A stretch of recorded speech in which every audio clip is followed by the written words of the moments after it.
बिस्मिल्लाहिर्रहमानिर्रहीम। अस्सलाम वालेकुम dear students, welcome in class of English of first year. तो स्टूडेंट्स, हमने लास्ट लेक्चर्स में 6th शॉर्ट स्टोरी कंप्लीट की और आज हम स्टार्ट करेंगे अपनी 7th शॉर्ट स्टोरी जिसका नेम है द यूज़ ऑफ फोर्स, मतलब क़ुव्वत का इस्तेमाल। तो ये स्टोरी है एक छोटी सी बच्ची की इलनेस पे डॉक्टर कैसे उसको ट्रीट करता है। पहले राइटर की बायोग्राफी देखते हैं, फिर हम चलते हैं समरी की तरफ। राइटर का नेम है William Carlos William, American writer है। बर्थ हुई सितंबर 17, 1883 में रदरफोर्ड, न्यू जर्सी में।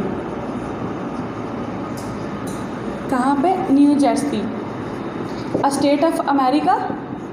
ठीक है।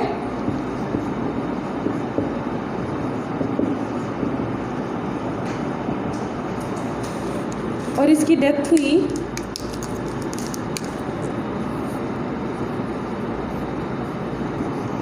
4 मार्च 1963 में अमेरिका में। स्टोरी का राइटर है William Carlos Williams, American writer है।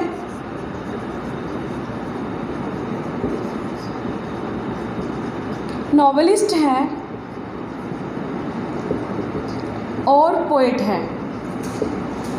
इसके लिए अलावा बाय प्रोफेशन ये फिजिशियन था। बच्चे,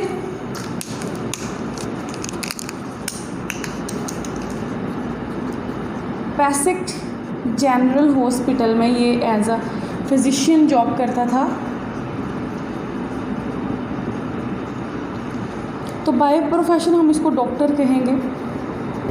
इसकी स्टोरीज़ में बेसिकली टच विद डॉक्टर्स को लेके ही मिलता है। इसने स्टोरीज़ में डॉक्टर्स पेशेंट्स के रिलेशनशिप को काफ़ी बयान किया है अपनी स्टोरीज़ में। Relations of doctors and patients को डिस्कस किया इसने अपनी स्टोरीज़ में। तो इसकी राइटिंग का जो स्टाइल होता है और जो कंसेप्ट होता है वो बेसिकली फिजिशियंस के ज़्यादा बहुत लिखता है ये। इसके अलावा फिक्शन लिखता है, नॉन फिक्शन भी लिखता है और अपनी मतलब बायोग्राफिकल स्टोरीज़ को ये ज़्यादा तरजीह देता है, ज़्यादा प्रेफर करता है कि इसको बायोग्राफिकल स्टोरीज़ को, अपने लाइफ एक्सपीरियंसेस को डिस्कस करता है। अवार्ड्स वगैरह देखते हैं जो इसको मिले। बच्चे, इसको इसकी पोएम्स के लिए नेशनल बुक अवार्ड मिला 1950 में फॉर पोइट्री। इसकी जो पोइट्री है वो पब्लिश हुई 1949 में। कलेक्शन पोइट्रीज़ की कलेक्शन ऑफ पोएम्स पब्लिश हुई। फिर 1951 में भी पोएम्स पब्लिश हुई। फिर इसकी एक एपिक पोएम थी। एपिक पोएम कहते हैं जो लेंथ में बहुत लॉन्ग हो। यूजुअल पोएम्स की निस्बत ज़्यादा लॉन्ग होती है, एपिक उसको बोलते हैं। इसकी पोएम का नेम था पैटरसन। वो उससे इसको बहुत फेम हासिल हुई। इसके अलावा इसको पुलित्ज़र प्राइज़ मिला।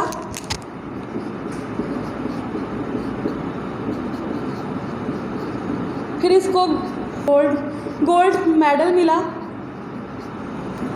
बुलिंगन प्राइज़ मिला इसकी राइटिंग के लिए, इसकी शॉर्ट स्टोरीज़ और प्रोज़ के लिए। जो पोएम है ये इसके ग्रेट वर्क्स में से एक है। इसके अलावा जो इसके ग्रेट वर्क्स थे उसमें से एक नॉवल है, अमेरिकन नॉवल, जिसका नेम ही अमेरिकन नॉवल था। उसको काफ़ी फेम हासिल हुई। उसके अलावा द टेम्पर्स इसकी पोएम्स की कलेक्शन का नेम है। उनको काफ़ी फेम मिली। फिर इसकी प्रोज़ कलेक्शन से इसको काफ़ी फेम मिली। इसके अलावा इसने और भी बहुत सारी बुक्स पे काम किया। शॉर्ट स्टोरीज़ में से जो हमने स्टोरी रीड करनी है, जो हमारे सिलेबस में है, उसका नेम है द यूज़ ऑफ फोर्स। अब स्टोरी के बारे में बात करते हैं। स्टोरी फर्स्ट नरेशन में है, फर्स्ट नैरेटिव स्टोरी है ये।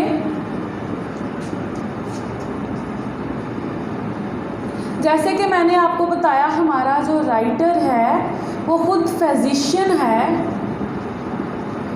तो उसकी जो शॉर्ट स्टोरीज़ हैं और ये वाली शॉर्ट स्टोरी है, इसमें डॉक्टर और पेशेंट का जो एक रिलेशन होता है उसके बारे में बताया गया है, ठीक है ना। बाय प्रोफेशन एक डॉक्टर पेशेंट को कैसे ट्रीट करता है, ठीक है ना, उसकी क्या रिस्पॉन्सिबिलिटीज़ हैं।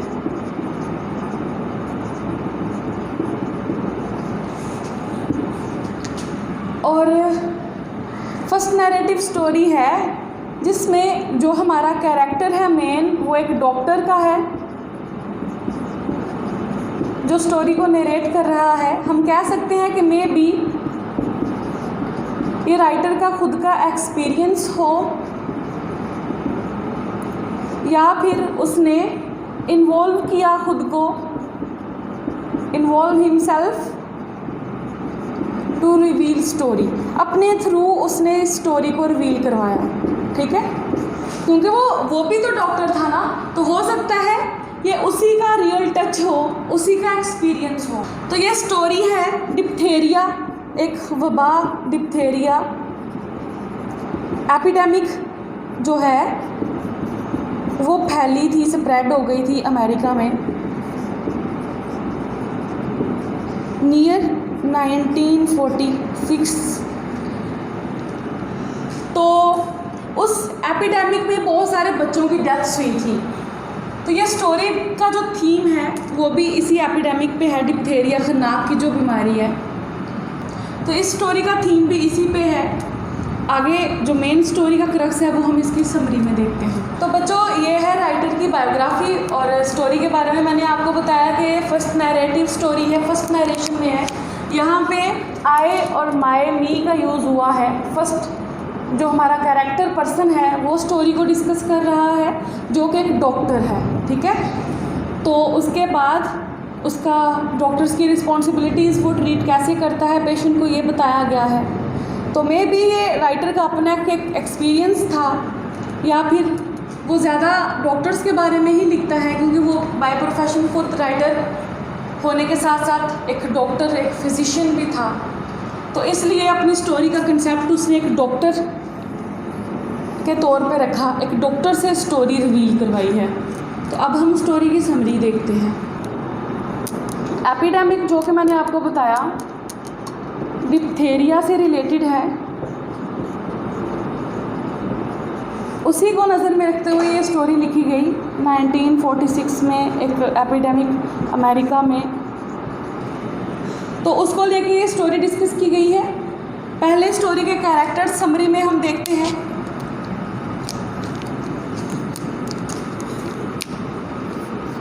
दो कैरेक्टर्स हैं मेन इसमें, ठीक है। जो हमारे प्रोटैगनिस्ट हैं वो दो कैरेक्टर्स हैं। एक डॉक्टर जो नैरेटिव है स्टोरी का, जो अपनी स्टोरी सुना रहा है। दूसरा है उसकी पेशेंट मैथिल्डा, ये एक चाइल्ड गर्ल है।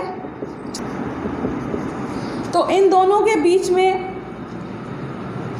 जो वॉर चलती है ट्रीटमेंट को लेके, वो डिस्कस की गई है इसमें, ठीक है ना। जो एक जंग की तरह का ट्रीटमेंट ये करता है उसका। लड़की भी ज़िद्दी थी और डॉक्टर भी, उसको डिस्कस करता है।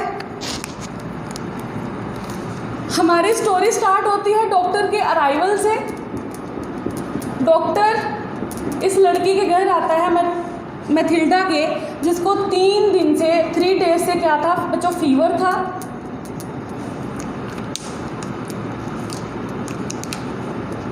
से फीवर था बच्ची को, और इसकी जो ब्रीथ सांस है वो बहुत तेज़ चल रही थी, फास्ट थी। पेरेंट्स काफ़ी परेशान थे,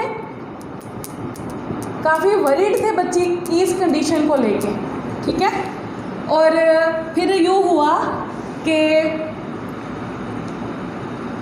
डॉक्टर को बच्ची के वालिद ने, फादर ने बताया कि बच्ची की जो मदर है उसने उसको घर में काफ़ी ट्रीटमेंट उसकी करने की कोशिश की, लेकिन फ़ीवर में बिल्कुल भी फ़र्क नहीं पड़ा। तो अब ये डॉक्टर की रिस्पॉन्सिबिलिटी है कि वो कैसे इसको ट्रीट करता है। तो जैसे कि उन दिनों में डिप्थेरिया की जो डिजीज़ है वो काफ़ी इन थी, काफ़ी ज़्यादा थी, डिप्थेरिया उन दिनों काफ़ी ज़्यादा था, तो डॉक्टर को डाउट हुआ कि हो सकता है बच्ची को डिप्थेरिया हो। तो इसलिए वो उसका चेक करना चाहता है उसके माउथ को। तो वो मैथिल्डा को कहता है कि ओपन योर माउथ, लेकिन मैथिल्डा कोई अपना नो एक्सप्रेशन, कोई एक्सप्रेशन शो नहीं करती है, ठीक है। तो वो उसको कॉक्स्ट करता है, उसको बहलाता है कि बच्चे क्या करो, अपना मुंह खोलो। अब यहाँ पे कॉक्स्ट करना डॉक्टर के एक प्रोफेशन का पार्ट बताया गया है, पार्ट ऑफ प्रोफेशन बताया गया है कि डॉक्टर जो है वो किस तरह से कामनेस से काम लेता है। एक डॉक्टर पीस और काम वे से काम लेता है, वो पेशेंट्स को कितना नाइसली ट्रीट करता है, ठीक है। तो बच्चों नेक्स्ट इसका कंसेप्ट सारा चेंज हो जाएगा, बड़े आराम से नाइसली ट्रीट करता है। मैथिल्डा जो है वो बच्ची जो कि दिखने में बिल्कुल एक खूबसूरत बड़ी ब्यूटीफुल लड़की बच्ची थी, वो उसकी बात पे अमल नहीं करती और कोल्ड आइज़ के साथ उसको देखे जाती है, घूरे जाती है, मतलब उसके फेस पे कोई एक्सप्रेशन नहीं था डॉक्टर को लेकर। काफ़ी ट्राई करता है लेकिन मैथिल्डा अपना मुंह ओपन नहीं करती और डॉक्टर को ख़तरा होता है क्योंकि ये अब डॉक्टर की रिस्पॉन्सिबिलिटी थी। ये केस उसको मिल गया है तो ये उसकी रिस्पॉन्सिबिलिटी में आता है उसका ट्रीटमेंट, उस बच्ची का ट्रीटमेंट, ठीक है। तो जो डॉक्टर्स अपने ट्रीटमेंट को लेके सीरियस होते हैं, जो अपने पेशेंट के मामले में सीरियस होते हैं, तो वो किसी भी हद तक जाके उसका ट्रीटमेंट करने की ट्राई करते हैं। यही बताया गया है स्टोरी में। जब मैथिल्डा प्यार से मुंह ओपन नहीं करती तो वो एक वुडन स्पून मांगता है। कौन? डॉक्टर। वो कहता है कि इसको इसकी दाढ़ में मोलर्स में फंसा के हम इसका मुंह खोल के इसका गला चेक करेंगे कि इसके थ्रोट में किसी किस्म की कोई मेम्ब्रेन तो नहीं बनी हुई, मतलब कहीं इसको खन्नाक तो नहीं है। तो वो वुडन स्पैटोला जो है, वुडन स्पैटोला वो उसके मुंह में धंसाता है मुंह ओपन करवाने के लिए। तो लड़की गुस्से से उसको चबा लेती है, उसको क्या करती है, स्प्लिंटर्स, उसको टुकड़ों में डिवाइड कर देती है। इससे वो रैश में आ जाता है, गुस्से में आ जाता है, काफ़ी अग्रेसिव हो जाता है, लेकिन स्पून से काम लेता है, फिर भी खुद को कंट्रोल करता है। नेक्स्ट वो सिल्वर स्पून यूज़ करता है, लेकिन लड़की दोबारा से थोड़ा सा मुंह खोल के बंद कर देती है। तो अब डॉक्टर काफ़ी अग्रेसिव हो गया क्योंकि उसको ये करना ही था, उसको ये ट्रीटमेंट करना था, ठीक है। काफ़ी फरी गुस्से में आ गया वो। तो वो इसलिए इसका ट्रीटमेंट करना चाह रहा था कि जिस एरिया में मैथिल्डा रहती थी उसके आसपास आए दिन बच्चे मर रहे थे डिप्थेरिया से, और जिस स्कूल में मैथिल्डा पढ़ती थी उस स्कूल में भी ये जो एपिडेमिक है ये काफ़ी ज़्यादा स्प्रेड आउट हो चुकी थी। तो उसने अभी रिसेंटली 2 बच्चों को पेरेंट्स की और डॉक्टर्स की लापरवाही से मरते देखा था। तो वो मैथिल्डा के मामले में, अपने पेशेंट के मामले में किसी किस्म की कोई भी लापरवाही नहीं बरतना चाहता था, वो इसका ट्रीटमेंट करना चाहता था, ठीक है। क्योंकि अब ये वो अपनी इसको रिस्पॉन्सिबिलिटी समझता है। जो अच्छे डॉक्टर्स होते हैं वो अपना काम रिस्पॉन्सिबिलिटी से करते हैं। फिर वो कहता है कि अब एक जंग शुरू हो गई है मेरे और मैथिल्डा के बीच में, अब देखते हैं या तो वो जीतेगी या मैं जीतूँगा। तो सिल्वर स्पून उसके मुंह में लगा के उसके मोलर्स को हर्ट करता है, जिससे मैथिल्डा मुंह खोलती है और उसके गले में एक मेम्ब्रेन बनी होती है, मतलब उसका गला ख़राब था, सॉर थ्रोट,